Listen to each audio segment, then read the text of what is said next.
Hi everyone! In this video, we're going to show you how to control your Insta360 Titan using the Camera Control app.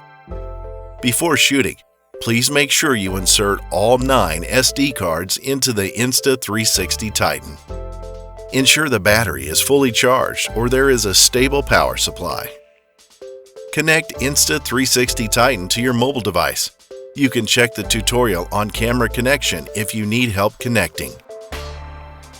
You can take photos, record videos, or start a live stream with this app.